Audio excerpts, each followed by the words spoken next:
hey, man, we'll witness it. All right. So anyway, man, let's hear about Mickey Loomis. This is an interview from WWL. Shout out to WWL. Mickey Loomis usually does these interviews every Thursday or so. I don't think he did one last week. I'm not certain, but this is Mickey's thoughts on what happened this past week. I'm gonna kind of speed it up a little bit. Y'all know how I go. I like to hit it a little faster and get on through it because some of it is it can be kind of boring. And that go to play right here. You can see Jawan Johnson right here. This is the picture right here. Matter of fact, y'all can see the guy took. Look how that ball. That's not cradled properly. That's not cradled properly, man. Look how he got that ball, man. That's not how you do. That's how that guy could reach in there and look at his hand in there and pull it out. That's not even the right. That's not how you. That's Buda Baker right here. Buda Baker's underneath him. Look at this ball. That ball's not. That's not how you do it, man. You put that ball between both them arms, man. That guy can't pull that ball out of there, man. But anyway, let's roll into it. Look, anytime that you have a game, there's you walk away obviously feeling badly about the loss. But I also came away kind of encouraged about a lot of things. We had a lot of new players, moving parts, new staff, and there were some good things.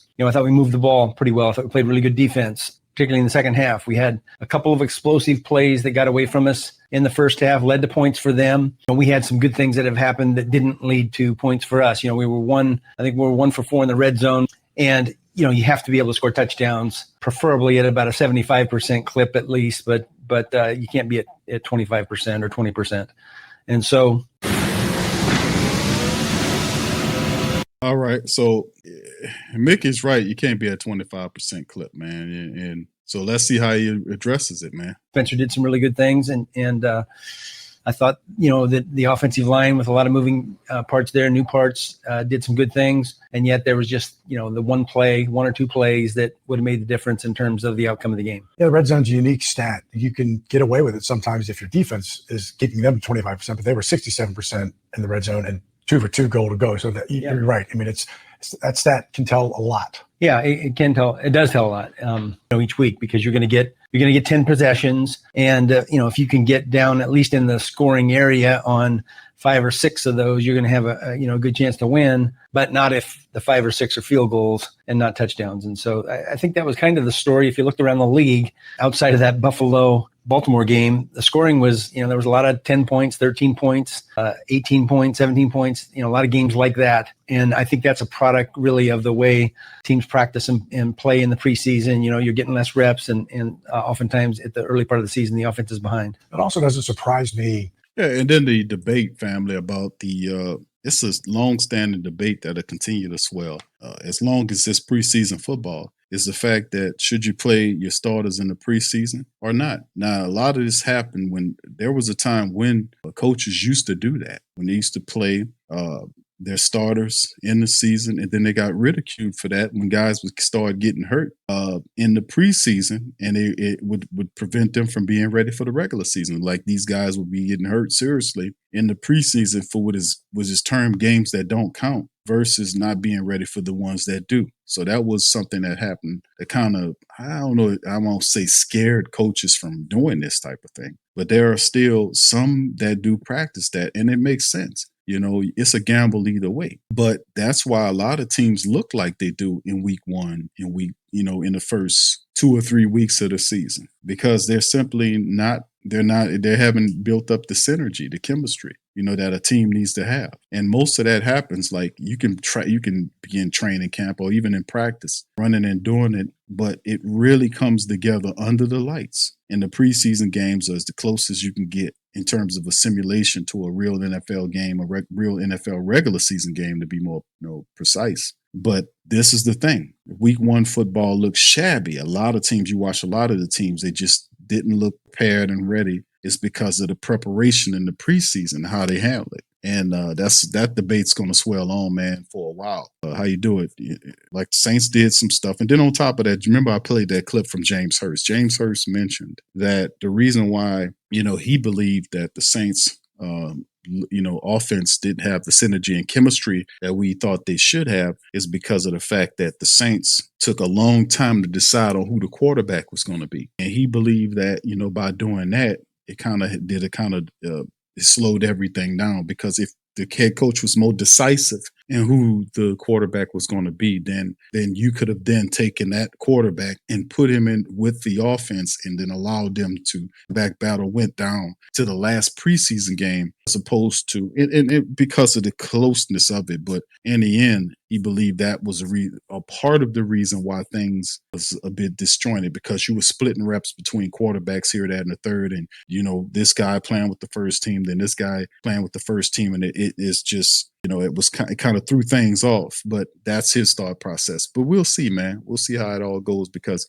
I often said over the last several years or more that it takes anywhere between 3 to 4 weeks before you start really seeing the team start to round out, so to speak, around the edges out. You start seeing them develop into something like you start seeing they have an idea of who they are and what they're trying to do. First week, second week, and then, like I said, you learn and win as much as you can, right? Like in the first week, the Saints, regardless of all of the dumb penalties that they had and the stuff that they did, the Saints ultimately should have won that game. They had that game. Carolina did nothing that was anything special. The Saints defense kept Kyler Murray under control with all the scrambling. He did scrambling here or there, but he didn't cut him up like he known to cut him up. But with the running and the scrambling, a lot of that was self-inflicted by the Saints, being undisciplined, taking poor shingles with the tackling, just all other stuff. You know what I'm saying? We'll have to relive it. They have to change all that. Week 1, you should have won. You didn't. Week 2, you got a team that's banged up, quarterback missing, tight end missing. That coming into your building, you got to win that game. You have to win that game before you hit the road against Seattle. You got to win that game. So that's a part of it. That some crews,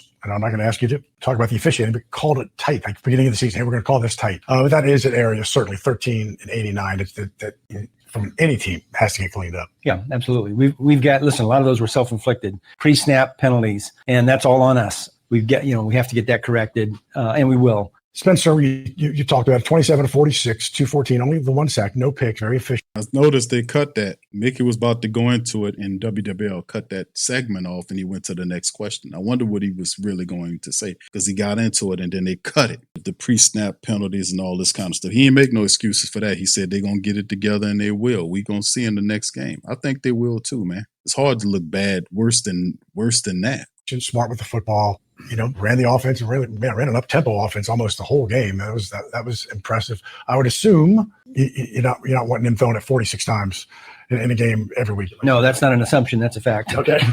we don't really want him to throw it 46 times. Again, I think when you look back at it and you just view the game, yeah, we had 5 sacks. That was really good. We had a lot of pressure on the quarterback, and we only gave up 1 sack. And I thought Spencer manipulated and moved around the pocket in a good fashion that kept us from having sacks. I thought the O-line did a really good job of protection. Obviously, you want no turnovers, but we want takeaways, and we didn't get those. We had I thought a couple of opportunities that maybe to get a turnover, it didn't happen. But again, they listen, let's give them credit. They made counted and won the game. I bet I was asked. What's interesting is they made mention of the pre-snap penalties, the 9 takeaways, not taking the ball away, not getting any interceptions. I think the Saints had like 4 or 5 sacks in the matchup. Like it gets to a point like where if you're the offense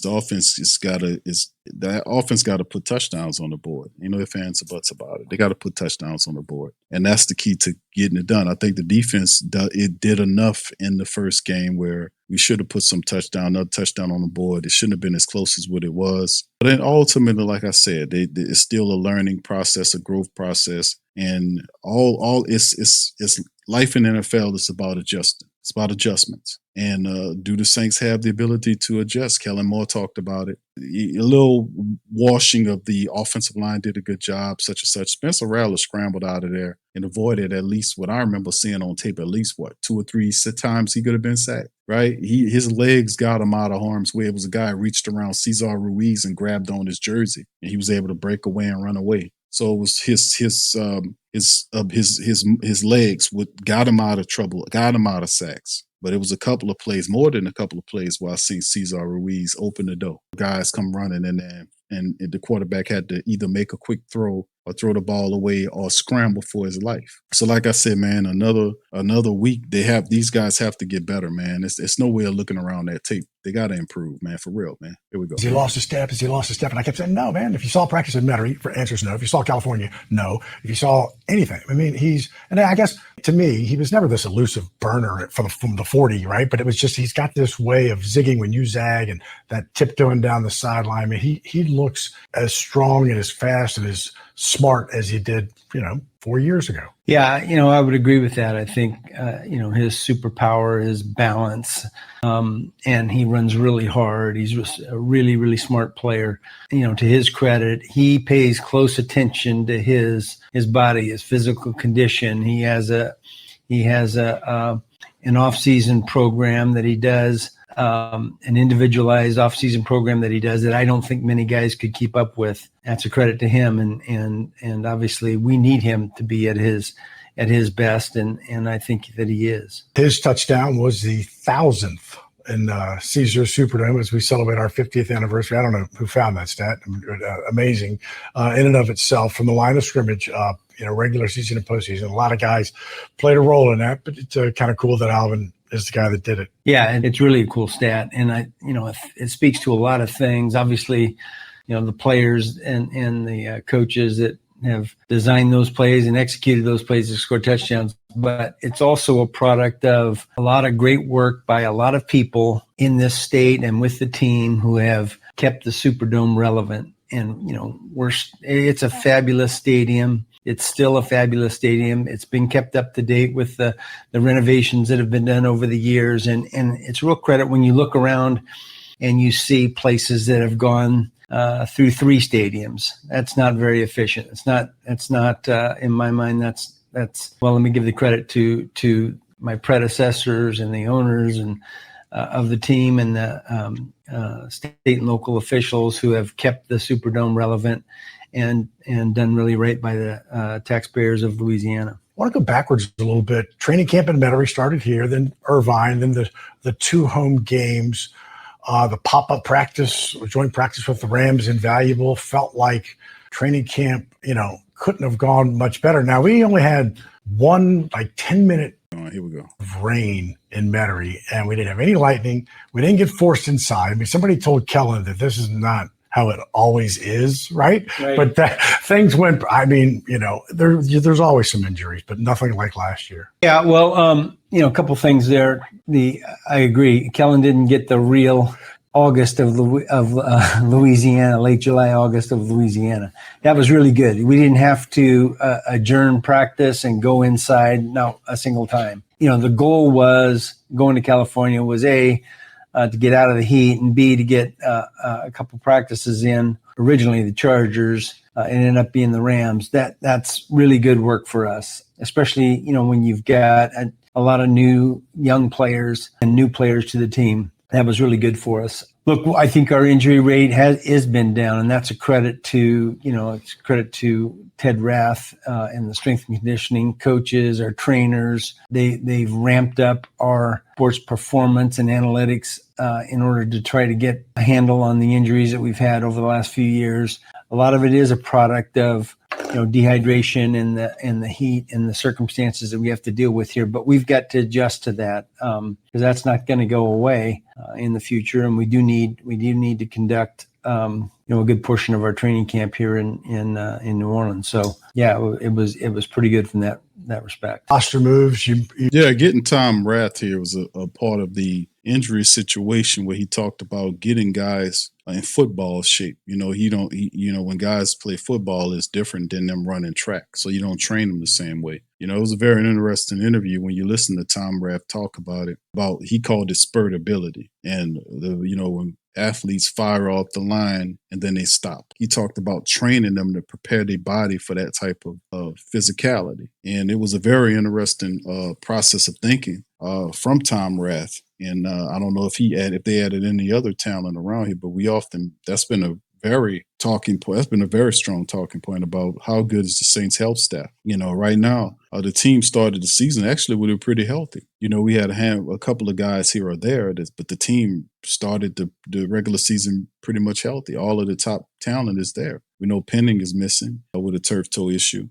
Chase Young has a calf, but outside of that, the Saints have been very fortunate. Outside we lost Blackman, Julian Blackman, and the depth is really strong with the Saints. So we'll talk about that a little later. But yeah, Mickey is a spinster. He's going to spin some of this stuff. He's not going to actually give you the unvarnished truth about the New Orleans Saints, because he gets paid by the Saints, so he's going to spin it in their favor. So just remember that when you listen to his comments. Made Fidel Diggs your 7th-round pick active for Sunday today. Jack Stoll to the active roster, and then re-signed Hunter and Jake, both quarterbacks, to the practice squad. I mean, the Jack situation, because of the pup with Foster and Taysom, it almost felt like if you didn't do that, you were going to have to get, unless you alternated tight ends, bringing them up. Yeah, those are just, we're just manipulating and managing the roster, and we have tools to do that. We have the practice squad, and we have elevations off the practice squad, and we used a couple of those this week. You only get 2 per week, so we have to be a little bit judicious on how we use it. And we also don't want to use, for each player, they have a 3 elevation max. And so we have to, pay attention to making sure we have some of those in our pocket for later in the season. So we're just managing the roster. I wanted to talk about the end of the preseason. Typically, it's what we see. You pick up a player, you're always getting better. And maybe he's an active roster, but more times than not, maybe he's a practice squad. But this year, it was, baseball for a while, right? Right after Jacksonville, Luke Fortner for Colin Saunders. Now, you'd already had Will Clapp and Nick Saliveri. So that move, even though it happened right after the game, had been in books, right? You've been looking at it. Some of that's a product of players that we really had an eye out for over the course of the preseason. And some of it's a product of injuries. We had some injuries in the offensive line kind of in the mid to late end of training camp. And so we had to address that. We, spent the entire offseason trying to bolster and improve our receiving group. We got a lot of receivers we like on the roster, but we wanted to add to that in terms of just different skill sets. So, you're always looking, and sometimes there's years where a player didn't come free at the position you're looking for, or somebody in particular that you like that you think might come free doesn't. Sometimes there's trades available and sometimes there aren't. And I felt like this year there was a lot of teams that were maneuvering their rosters around, and some, if you have a strength at a particular position, they give you some assets to bolster an area of your roster that maybe isn't as strong. And same kind of thing with Devon Vele, pre-Denver. You get a 6'5" guy, you get Awesome Richards. These are all trades. I guess that was the difference of this picking up a guy that might have been on the waivers. But you did also, do you call it that you were awarded Trey Palmer or you claimed Trey Palmer? Good question. Yeah. Well, what happens is that you make these claims, right? And you're awarded based upon your priority on the list. And so if a number of teams are claiming a player, then obviously it goes to the priority list, which is determined at the first cut by the draft order. And so, yes, we were awarded Trey Palmer. And Xavier Truss. Xavier Truss, yes.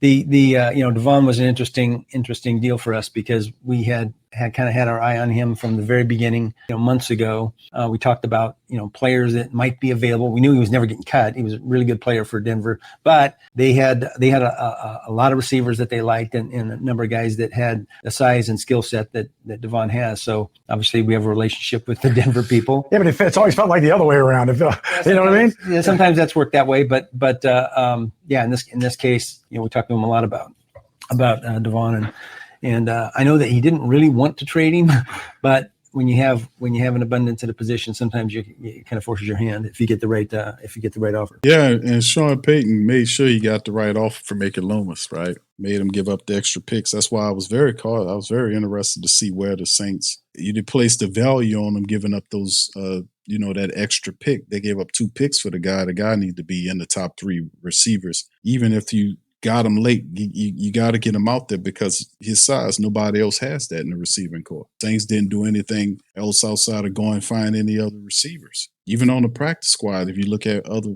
practice squads, there are other players on these practice squads where you could pilfer off. The Saints have not done a job in finding another bigger wide receiver to add to the team. We just got Valley, everybody else, and they got to utilize that size, man, no doubt. So, and Mickey Loomis said it was keeping their eyes on him. And of course, it's always going to be questions, Mickey Loomis, when he's making trades with Sean Payton. It's just always going to be the case because in my estimation, I think Mickey Loomis be a little too generous in terms of what he do. And Sean Payton he kind of said that they had multiple suitors after Valley and all this kind of stuff. We'll never know if that's the truth or not. Like I said, with Mickey Loomis, there's always something with Sean Payton and him. Kind of want to see, because Austin Richards he was signed on 8/26. He was forced into action. Right? He's playing, right? Devon played, and 4 weeks from now, maybe there are plays. He's your red zone guy. He got 3 touchdowns in the red zone last year, 41 catches, 26 of them were first downs. These guys really have not had a whole lot of time with your team. No, they haven't, and yet they're called into action. Week 1, and look, that will improve as the season goes on, as they get acclimated to our offense and our schemes, and our coaches get acclimated to them. So that will improve. But again, there's 2 young players that have experience at positions that we felt we needed. Last week, he had a press conference, Teron Armstead. He was also the legend of the game. All right. So anyway, I'm going to stop it right there. If y'all want to listen to the full interview, please feel free to go to WWL's channel and listen to as much as you can stand for Mickey Loomis, as he's kind of talking about what's going on with the black and gold, giving it spin. Yeah, that's another thing. It's not like the Saints don't have the personnel. They're just not using them in a way that's successful to the offense. I think that if you have to get those guys involved if you give up that much for them. Anyway, let's keep it moving, man. And that's true. Shout out to this, man. It is true that the Saints are working on closing in for another deal with the Dome. Saints closing in on Superdome lease, another 10-year, right, for the Saints to be in the Dome, right? Saints and Louisiana Governor Jeff Landry's teams are closing in on a long-term lease for the Caesar Superdome, aims at keeping the franchise rooted in New Orleans for at least another decade. According to the sources, the deal, which could be announced as soon as next week, culminates with more than a year of grueling, often contentious negotiations. Sources say the agreement calls for a 10-year lease followed by a 5-year extension or extensions, the Saints retaining the right to exercise each extension. If all the extensions are agreed upon, it would run through 2055. The deal adds a new provision, absent from the Saints' current lease, requiring arbitration and potential equitable damages, measures designed to discourage any future owner from moving a team out of New Orleans. The exact amount of the relocation penalty hasn't been finalized, but sources say that it could reach as much as $250 million to move the team out of New Orleans. The 2 sides have wanted to sign a lease by September the 17th because that's the date the NFL Owners Subcommittee on Special Events will meet to begin considering who will host the Super Bowl beyond 2028. New Orleans hopes to be invited to bid on the 2031 Super Bowl, but it can only do so if the Saints have a signed lease agreement in effect for the year of the game. So that's Tom's Picayune kind of adding to this data. But there you go, fam. We're talking big bread here. $250 million seems like pocket change to a team worth billions of dollars. But in the end, I don't think many people want to pay that kind of money to move the team out of here. So the Saints, like I've been saying before, the Saints are, they got all kind of sweetheart deals with the state, behind us. Not only just the lease to be in the Dome, but the Saints also, the owner owns the Pelicans. So they have they're not mentioning that a deal, but the same group that handles, the control of the Superdome controls the Smoothie King Center. Very big money involved, man, with the New Orleans Saints, man, to be honest with you. So just a little game for y'all on that. And also, let me kind of hit y'all with a little of the roster right here to kind of look at right here. As we know that the New Orleans Saints dealing with some issues. Here you can see with the injury, you see Dylan Redunce, all this kind of stuff. Tolly is supposed to play coming up against them. We'll do our Saints 49er preview tomorrow on Friday. See Chase Young is questionable. Chris Rump, if he's not good to go, expects to see a similar setup like we've seen with Fadil Diggs being activated. Him and Jonah Williams, as Chris Rump is in there as well. Cam Jordan did benefited from having that extra time as well. He had a sack and a half too. He'll be happy. He'll be good to be used as well. And of course, we know that Julian Blackman is out. He's done. You see Jonas Sanker moved into that starting role next to Justin Reed. And of course, the Saints recognized and knew that when we see nobody get signed in terms of the free agents and all this kind of stuff, Monday or Tuesday, we knew that the Saints more than likely were going to pivot to Jonas Sanker and see how he acts in that role. Next to Justin Reed. Now, I remember Julian Blackman was signed after Tyrann Mathieu retired. and Blackman would have been maybe a stopgap option for the Saints. But Sanker got, picked up some experience for that year. But now Jonas is stepping in the starting role next to Justin Reed. And we've been seeing a lot of positive stuff from Mr. Sanker throughout training camp and even into the preseason. Stepping in there now, man, as he's getting his first time starting. It's going to be interesting for the young guy, man. It's just, will he be, how would it be for Jonas Sanker stepping in and starting for the black and gold? Well, let's hear from him. And alongside Justin Reed, like, what are the feelings that you have knowing that it's just week 2 in the NFL for you? Just excited. Just been preparing all summer and had a lot of time to kind of get used to the system and just used to the way they do things. So really just excited, ready to get rolling. What's some of the advice that you've gotten from Justin? He said he was in the same position his rookie season. Just to play fast and just, trust what you see out there and not overthink anything. So keeping it simple. Does anything change from your preparation week 1, week 2? No, I think, that same focus and preparation has to be consistent, throughout the whole time, whether you're starting or not, just to create good habits. So nothing really changed. One of the things that Alan praised you about was playing physically, having a physicality, but doing so in a disciplined way. Where does that balance come from for you?